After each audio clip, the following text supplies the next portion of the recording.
गुरु के सुमिरन मात्र से नाशत विघ्न अनंत, ताहि सर्वानंद को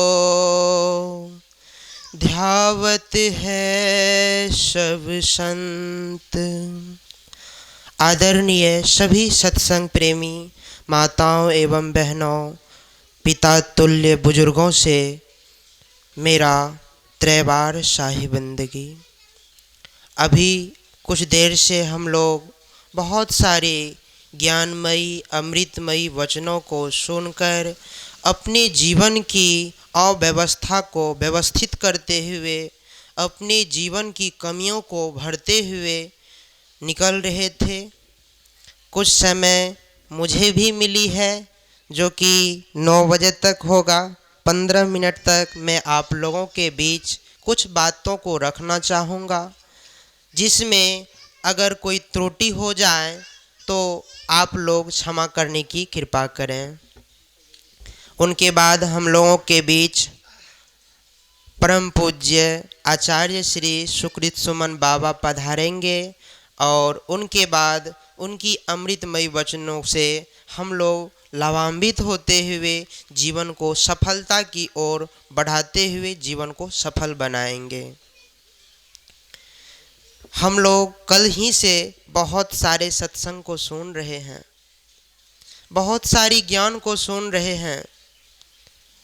जिस प्रकार पढ़ाई व्यक्ति पूरा जीवन भर करता है, उसी प्रकार जब तक कि तब तक करता है पढ़ाई जब तक कि उनको कोई नौकरी ना हो जाए, कोई पोस्ट ना हो जाए। इस उद्देश्य से, इस लक्ष्य को प्राप्त करने के लिए, इस मंजिल को प्राप्त करने के लिए इस दुनिया में लोग पढ़ाई करते हैं। लेकिन क्या आप लोगों को इस बात की पता है कि पूरे जीवन सत्संग करने के बाद अपना लोग क्या इच्छा रखते हैं?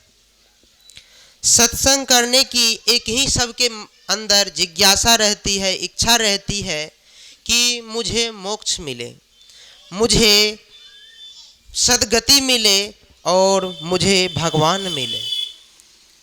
इसी इच्छा के साथ, इसी लक्ष्य के साथ व्यक्ति जीवन भर सत्संग करते रहता है, जीवन भर कथा करते रहता है, जीवन भर कीर्तन करते रहते हैं और इनको अपना तैयारी मानते हुए, अपनी मंजिल का रास्ता मानते हुए तय करते हैं। तो आज हम लोग जानेंगे कि आखिर उस मुक्ति को प्राप्त करने का एक दिन भी तो आएगा, वो एक एग्ज़ाम भी तो आएगा। जिस प्रकार अपना लोग पढ़ाई करते हैं तो एग्ज़ाम होती है और उसमें कौन कितना रैंक लाया इनका पता चलता है, उसी प्रकार हम लोग पूरा जीवन भर जो सत्संग करते हैं, इसका एग्ज़ाम कब होगा, कब इसका रिजल्ट आएगा अपना लोगों के जीवन में, और किस प्रकार एग्ज़ाम देंगे, किस प्रकार परीक्षा दें कि हम लोगों को मुक्ति वाली मंजिल मिल जाए और मुक्ति वाली एक उपस्थिति मिल जाए हम लोगों के जीवन में। तो उस एग्ज़ाम देने की, उस परीक्षा देने की बात को जानने के लिए, क्योंकि जीवन भर कोई कितना भी पढ़ ले और एग्ज़ाम में ना लिखे तो उस पढ़ाई का कोई महत्व नहीं रह जाता है। ठीक वैसे ही कि लोग ढेर सारा अनाज उपजा ले और भूखा बैठे रहे, खाए ही नहीं तो उनका भूख कभी नहीं मिटती है। उसी प्रकार जीवन में कोई कितना भी सत्संग कर ले, कितना भी जप कर ले, कितना भी तप कर ले, लेकिन वो जो एक घड़ी होती है एग्ज़ाम का, उसमें अगर फिसल गया व्यक्ति तो फिर उनका पूरा जीवन का किया हुआ व्यर्थ ही चला जाता है। इसलिए हम लोग उस एग्ज़ाम की घड़ी को, उस परीक्षा को जानेंगे, आखिर उस परीक्षा को दें कैसे, किस प्रकार हम लोग मुक्ति को प्राप्त करें, किस प्रकार इस पढ़ाई को उस परीक्षा में यूज करें। इस बात को जानने के लिए हम लोगों को कुछ उदाहरण, कुछ कहानी की ज़रूरत होगी जो आप लोगों के बीच में प्रस्तुत करना चाहूँगा। अपना लोगों के जीवन में सर्वप्रथम जो बात आई है, चाहे वो शास्त्र हो, चाहे वो पुराण हो, चाहे वो सामाजिकता हो, उनमें गुरु के ही बारे में वर्णन आता है कि अपना लोगों को गुरु करना चाहिए, गुरु करना चाहिए। आखिर गुरु करने की इतना आवश्यकता क्यों होती है? कोई व्यक्ति अभी भी सोच रहे होंगे घर पे बैठे बैठे कि हमको गुरु करने की क्या जरूरत, इसीलिए तो वो सत्संग में नहीं आए हैं, इसीलिए तो वो सत्संग में नहीं जाते हैं, इसीलिए तो वो गुरु के पास नहीं जाते हैं। क्यों? क्योंकि उनके मन में यह बात रहती है कि हमको ज्ञान की कमी ही नहीं है, हमको बुद्धि की कमी ही नहीं है। इसी कारणवश बहुत सारे लोग हम लोगों के गांव में, हम लोगों के समाज में यह बात को मतलब बोलते हुए निकल जाते हैं। लेकिन इस बात को बोल करके निकलना नहीं चाहिए। तो करना क्या चाहिए? करने के लिए बहुत अच्छा से अपना लोगों के शास्त्रों में उदाहरण आई है कि लोग कहते हैं मेरे जीवन में बहुत बुद्धि है, मेरे जीवन में बहुत ज्ञान है, मैं बीटेक कर लिया हूँ, मैं ग्रेजुएशन फाइनल कर लिया हूँ, मुझे गुरुदेव की अब ज़रूरत नहीं है।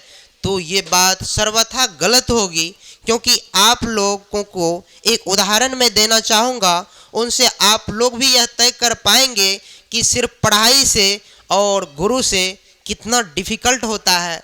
क्योंकि जीवन में गुरु के बिना पढ़ाई साफ व्यर्थ हो जाता है, क्योंकि पढ़ाई कितना भी हो और यूज करने के लिए जब ना आए तो उस पढ़ाई का कोई महत्व नहीं रह जाता है। उसी प्रकार आप जीवन में कितना भी पुण्य कर लीजिए, कितना भी सत्संग कर लीजिए, उनका महत्व नहीं रह जाता है। इस बात को जानने के लिए आइए बढ़ते हैं उस ज्ञान की ओर। हम लोग सुबह सुबह हनुमान मंदिर की एक ध्वनि सुनते हैं, जय हनुमान ज्ञान गुण सागर। फर्स्ट ही पंक्ति में आता है जय हनुमान ज्ञान गुण सागर, मतलब हनुमान जी को ज्ञान और गुण का सागर बताया गया है। सागर हम लोग उसे कहते हैं, नदी नाला तो उसको कहते हैं जिसका अंत होता है, जिसका ये छोर भी पता चल रहा हो और वह छोर भी पता चल रहा हो, उसे नदी कहा जाता है। लेकिन समुद्र हम लोग उसे कहते हैं जिसका ना ओर हो ना छोर हो। हनुमान जी को क्या चीज का डिग्री मिला हुआ है? जय हनुमान ज्ञान गुण सागर, मतलब ज्ञान का भी सागर और गुण का भी सागर। इतने बड़े ज्ञानी थे हनुमान जी, जिनका कोई और छोर ही नहीं था। लेकिन उनके भी जीवन में एक ऐसी घड़ी आई कि गुरु करना पड़ा था, और जब तक गुरु नहीं हो पाया तब तक उनका भी जीवन सफल नहीं हो पाया, उनका भी जीवन मुक्त नहीं हो पाया। जिनके बारे में हम लोग हर वक्त गाते रहते हैं, हर वक्त सुनते रहते हैं। कोई ऐसा गांव ना हो जिस गांव में हनुमान जी का मूर्ति ना हो, क्योंकि हनुमान जी का एक ऐसा आदर्श रहा है, एक ऐसा विषय रहा है कि उस बात को अगर व्यक्ति जान जाए तो व्यक्ति का भी कल्याण हो सकता है। हनुमान जी को ज्ञान और गुणों का सागर कहा जाता है। लेकिन एक घड़ी आई थी, वो घड़ी का मैं वर्णन कर रहा हूँ, आप लोग कृपया पूरा एकाग्रता के साथ सुनिएगा, क्योंकि जो कठिन बातें होती है, क्योंकि कठिन मंजिल को प्राप्त करने के लिए कठिन बात को समझना भी होता है, और कठिन बात को समझने के लिए कठिन परिश्रम भी करना पड़ता है। कठिन परिश्रम करने के लिए एकाग्र होना बिल्कुल जरूरी है। कंसंट्रेशन के पहले अपना लोग इस बात को नहीं समझ पाएंगे, इसलिए कॉन्संट्रेट बनाएं और इस बात को सुनने की कोशिश करें। रामायण में एक ठो वर्णन आता है कि जब माँ सीता का हरण हो गया तो श्री राम जी बहुत व्याकुलता के साथ विचर रहे थे और सीता माँ का पता लगा रहे थे। उसी वक्त उनका मित्रता मतलब सुग्रीव जी से होता है, और सुग्रीव जी से ज्यों ही मित्रता होती है, सुग्रीव जी को राज्य दिलवाते हैं बाली का हत्या करके, और सुग्रीव जी के साथ मतलब कुछ दिन तक रुकते हैं। तो सुग्रीव जी पे तो बहुत बड़ा उपकार किए थे राम जी। तो सुग्रीव जी अपने सेना को समझाते हुए, हनुमान जी भी उन्हीं के सेना में थे, सेनापति थे हनुमान जी उस मतलब सेना का। तो सुग्रीव जी सभी को आदेश देते हैं, जितने भी सैनिक थे उनके पास सभी को आदेश देते हैं कि अपना अपना दल लो और सीता माँ का पता लगा कर ही लौटना। अगर बिना लगाए लौट गया तो उन्हीं को दिखा करके गद्दा भांज रहा था सुग्रीव जी।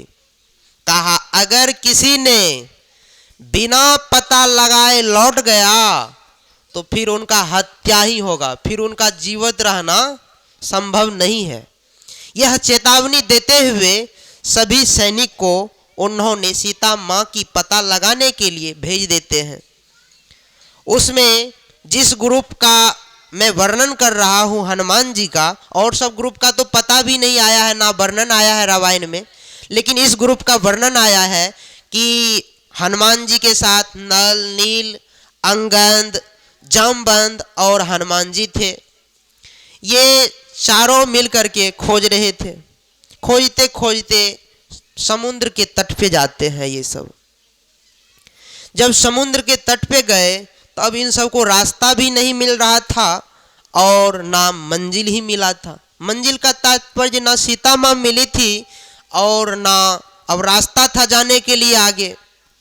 इस परिस्थिति में सभी ने यह सोचा कि सुग्रीव जी तो बोल दिए हैं, अगर लौट के गए तो उधर भी मृत्यु है, आगे बढ़े तो समुद्र में डूब करके मृत्यु है, और वैसे ही इनसे अच्छा प्राण त्यागना आसान होगा, क्योंकि ये सब कठिन होगा।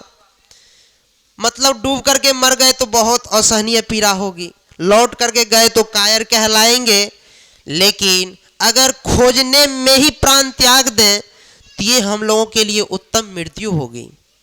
इस बात को सोचते हुए हनुमान जी, नल, नील, जामवंत ये सब बैठ जाते हैं।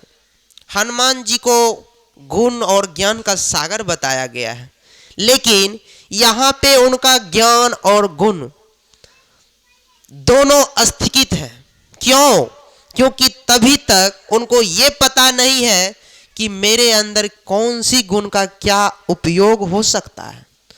उसी प्रकार अपना लोगों के जीवन में भी यही क्षण आ गया है कि मतलब जीवन को अच्छा बनाने के लिए भी कोई रास्ता नहीं दिखता है और प्राण त्यागने के लिए भी कोई रास्ता नहीं दिखता है। लोगों को देखिएगा तो इतना व्यथा के साथ जीते हैं कि कहते हैं कि इस जीने से तो मरना भला है। बहुत सारे घर में आप सुनिएगा कि मैं इनसे परेशान हूँ, वो बोलते हैं उनसे परेशान हूँ। ये परिस्थिति हर एक के पास आता है और वो मरने का निश्चय करता है। बहुत आदमी तो सुसाइड कर लेता है। वही परिस्थिति आज हनुमान जी के साथ आया है।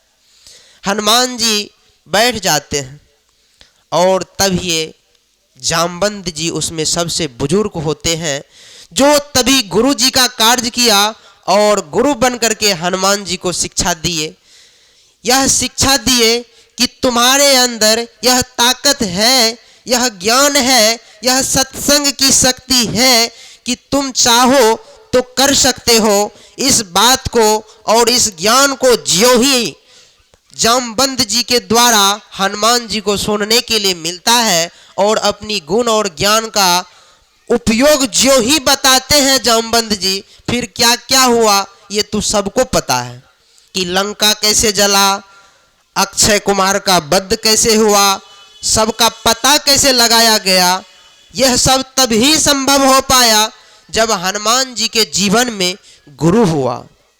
उसी प्रकार अपना लोगों के भी जीवन में कितनों भी ज्ञान क्यों ना हो जाए, कितनों भी बुद्धि क्यों ना हो जाए, जिसका ओर छोड़ भी ना हो, लेकिन जब तक अपना लोगों के भी जीवन में गुरु ना हो, अपना लोगों के जीवन में भी रास्ता बताने वाला ना हो, तो अपना लोगों का जीवन भी सफल नहीं हो सकता है। तो आइए वह रास्ता कौन सा है, आखिर उस मुक्ति का पौधान कौन सा है, ये तो मैं गुरुदेव के बारे में बोल रहा था कि गुरु जीवन में कितना जरूरी है। इस बात को भली भांति आप सब समझ गए होंगे कि बिना गुरु का जब हनुमान जी निरर्थक थे तो अपना लोग कौन सा डक्ची का मसाला है, कौन सा खेत की मूली है कि उनसे ज़्यादा आगे बढ़ सकते हैं या सोच रहे हैं कि अपने जीवन को बढ़िया बना सकते हैं या मुक्ति के पौधान पे ले जा सकते हैं। इसलिए अपना लोगों के जीवन में भी गुरु होना परम आवश्यक है। और एग्ज़ाम देने की मैं आप लोगों से कुछ बात बोले थे, उस बात को मैं पूरा करना चाहूँगा, जो इस प्रकार है। बहुत समय पहले एक जरभरत नाम का राजा हुआ करता था। क्योंकि आज हम लोग मरणोपरांत सत्संग में बैठे हुए हैं, तो मरने के बाद क्या होती है उस बात को जानना अत्यंत जरूरी है। और उस बात को जाने बिना हम लोग भी अपने जीवन को कष्टता के साथ, अपने जीवन को दुखी के साथ छोड़ना पड़ता है। क्योंकि मरने वक्त बहुत सी पीड़ा होती है और जीवन विचलित रहता है। इस बात को हटाने के लिए इस ज्ञान की होनी बहुत ज़रूरी है, इस ज्ञान को होना बहुत ज़रूरी है। इसलिए इस ज्ञान को जानना समझना ज़रूरी है, तो अपना लोग समझने की ओर बढ़ते हैं। बहुत समय पहले एक जरभरत नाम का राजा हुआ करता था, जो बहुत धर्मात्मा राजा थे और राज्य करते थे। उनसे किन्हीं को भी ना दुख थी ना तकलीफ थी, जहाँ तक उनका राज्य का बहुत अच्छा भरण पोषण हो रहा था। उन्होंने जीवन में सोचा कि पूरा जीवन तो राज्य चलाए ही, लेकिन अब मेरा अंतिम घड़ी है, तो अंतिम घड़ी में कुछ भक्ति भजन भी करना चाहिए। क्योंकि कहा जाता है, कल भी अपना लोग सुने, धन दौलत से भरल बा, इस प्रकार से सुने थे, अन धन से भरल बा दौलत बेशुमार बा, हरि के भजन बिना जिंदगी बेकार बा।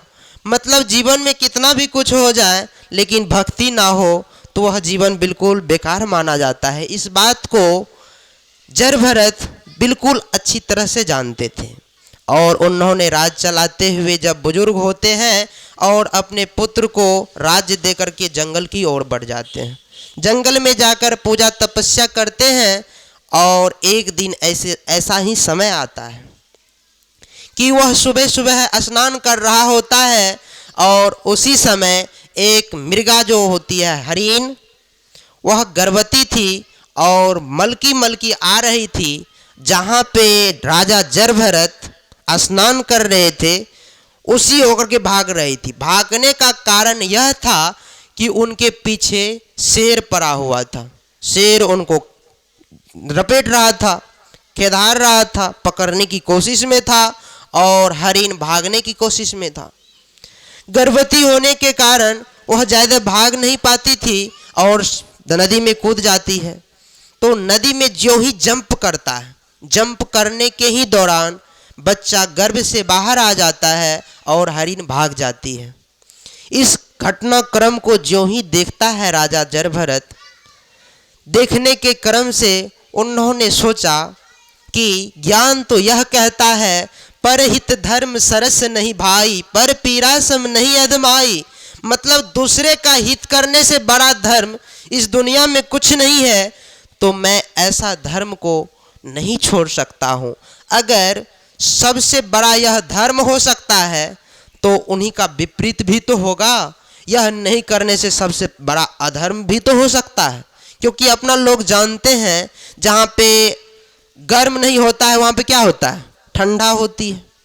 जहाँ पे हवा नहीं होता है वहाँ पे क्या होता है, अंतरिक्ष होता है। जहाँ पे अंतरिक्ष होता है वहाँ पे हवा नहीं होता है। तो ये सब तो परिवाची मतलब विपरीत शब्द होता है।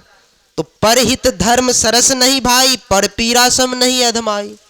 इसका अर्थ यह होता है कि जब दूसरे का हित करना सबसे बड़ा धर्म है, तो फिर दूसरे का हित नहीं करना ये तो सबसे बड़ा अधर्म होगा ना। इस बात को सोचते हुए जरभरत उस बच्चा को बचा लेते हैं तैर करके और निकाल करके उनको अपना सहारा देते हैं और पालता है, पोसता है, बड़ा करता है। जब पाल पोस करके बड़ा हो जाता है तो अब वह तो माँ से अनाथ था ही वह बच्चा, तो इनके सानिध्य में ये बहुत प्रेम करता था, उनसे बहुत ख्याल रखता था। क्योंकि आध्यात्मिकता को जो जानता है, जो ज्ञान को जानता है, तो वह इस बात को भी जानता है, दया धर्म का मूल है, पाप मूल अभिमान, तुलसी दया न छोड़िए जब तक घट में प्राण। मतलब उनके पास दया का सागर होता है, उनके पास दया कभी खत्म नहीं होती है। इस बात की पूरा वह सत्यता देते हुए राजा जरभरत उस बच्चा को पालता है। लेकिन एक घड़ी सबके जीवन में ये आना है कि एक दिन सबको मरना है। एक घड़ी उनके भी जीवन में यह आई कि उनका प्राण छूटने की घड़ी आ गई।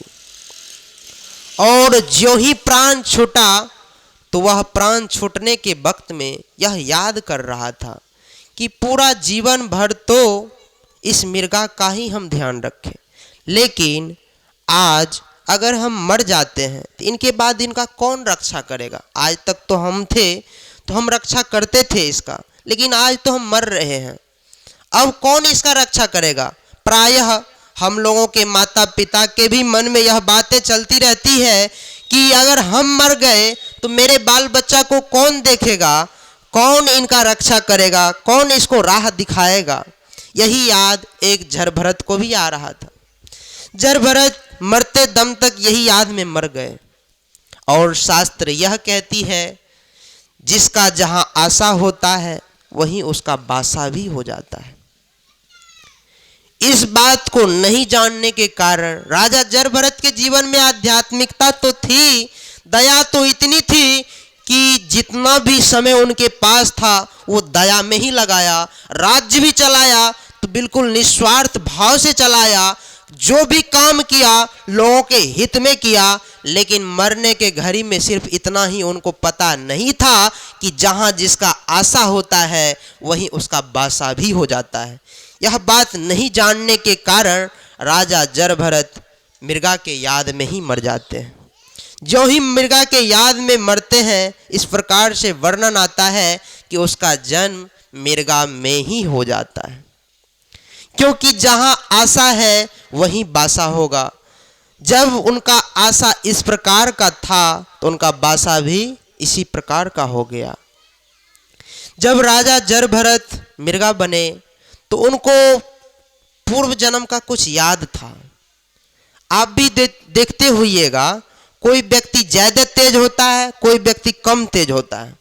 उनका कारण यह होता है कि वह पूर्व जन्म में कुछ ज्यादा अध्ययन किया है, कुछ ज्यादा कोशिश किया है, कुछ ज्यादा मेहनत किया है, इसीलिए आज वो तेज हैं। और कुछ व्यक्ति भूसकोल होता है, इसका कारण यह होता है कि वह पूर्व जन्म में कुछ मेहनत ही नहीं किया। यही बात महात्मा गांधी के भी जीवन में आती है। एक बार महात्मा गांधी बूढ़े अवस्था में फारसी सीख रहे थे। कुछ लोगों ने उनसे प्रश्न किया, महात्मा गांधी जी आप तो बहुत ज्ञानी हैं, लेकिन आप यह भी बात तो जानते हैं कि आप अब बूढ़े हो गए हैं। जब आप बूढ़े हो गए हैं तो कुछ दिन में मर जाइएगा। जब आप मर जाइएगा तो ये जो आप इस समय में अभी फारसी सीख रहे हैं, ये फारसी तो आपको कोई काम करने आएगा होगा। अगर कोई चीज़ लोग सीख रहा है, कोई मर जाए तो उनको मिल पाएगा उस भाषा का यूज, उस भाषा का फल नहीं मिल पाता है, ऐसा लोगों ने कहा। लेकिन महात्मा गांधी ने मुस्कुराते हुए उत्तर देते हैं कि यही तो एक सोच है जो मैं आज इस मुकाम पे हूँ। आज मैं नॉन वायलेंस और ट्रुथ के हथियार से लड़ रहा हूँ, मतलब सत्य और अहिंसा के हथियार से लड़ रहा हूँ। लेकिन यही तो फर्क दूसरा में भी है, जो घर में बैठे रहते हैं और अंग्रेज का टुकड़ी पे पलते हैं। ये पूर्व जन्म का ही कर्म होता है जिनसे व्यक्ति महान और कमजोर भी बनता है। इसलिए मैं इस स्थिति में भी फारसी सीख रहा हूँ। क्योंकि इस जन्म में अगर जितना मेरा मेहनत किया हुआ रहेगा, इसी मेहनत के बाद हमको अगला जन्म में कुछ ही मेहनत करने के बाद यह भाषा आसानी से हो जाएगा। यही कारण था कि महात्मा गांधी 6-7 भाषा को जानते थे। इंग्लिश इस प्रकार बोलते थे कि अंग्रेज भी उनसे दंग रहते थे और अंग्रेज को भी भागना पड़ता था उनके पास से। तो यही बात आई जरभरत के पास और जरभरत मरने वक्त याद सिर्फ किया मृगा का और मृगा योनि में जन्म हो जाता है, क्योंकि वह अंतिम घड़ी में उसका याद कर रहा था, वही उनको फल भी मिल गया। जब उनको यह फल मिला तो उनको यह ख्याल थी कि मैं पूर्व जन्म में ऐसा था, तो वह उन्हीं याद में फिर से मर जाता है, अन्न खाना पीना छोड़ देता है। जब वह अगला जन्म होता है उनका, तो अगला जन्म में फिर वह इस बात को ख्याल रखता है, इस बात को याद रखता है। पूरा जीवन भर जो किए सो किए, लेकिन मरने वक्त हमको सिर्फ भगवान का ही याद करना है, सिर्फ आत्म तत्व का ही याद करना है, जिनसे मुझे मुक्ति मिल जाए। तो अपना लोगों को जीवन में भी अगर मुक्ति पाना है, कुछ भी अगर कर रहे हैं अभी, तो ये अभ्यास इसलिए करवाया जाता है संत महात्माओं के द्वारा कि आप सत्संग कीजिए कि अंतिम घड़ी में ही आपको यह बात याद रहे। इसीलिए सत्संग करवाई जाती है, इसीलिए भजन करवाया जाता है, पूरा जीवन उनको बताया जाता है, इस बात को करते हैं। और अगर अपना लोगों को भी मुक्ति पाना है तो मरने वक्त में अपना लोगों का अगर माता पिता मरता है तो उनको यह मत याद दिलवाइए कि हम आपका बड़ा बेटा हैं, मैं आप ही से मिलने के लिए आया था। अक्सर यही दिलवाया जाता है याद, और माता पिता को न जाने क्या दुख भोगना पड़ता होगा। लेकिन यह याद नहीं दिलाते हुए हम लोगों को भगवान का याद दिलाना है, और भगवान का जब तक याद नहीं दिलवाइएगा, अंतिम समय में अंतिम एग्जाम में जब तक अपना लोग उस बात को नहीं याद कर पाइएगा, वह एग्जाम नहीं दे पाइएगा, अपना लोगों का जीवन भी मुक्त नहीं हो पाएगा। इन्हीं चंद शब्दों के साथ मैं अपनी वाणी को देना चाहूँगा विराम। सभी के चरणों में त्रैवार शाही बंदगी प्रणाम।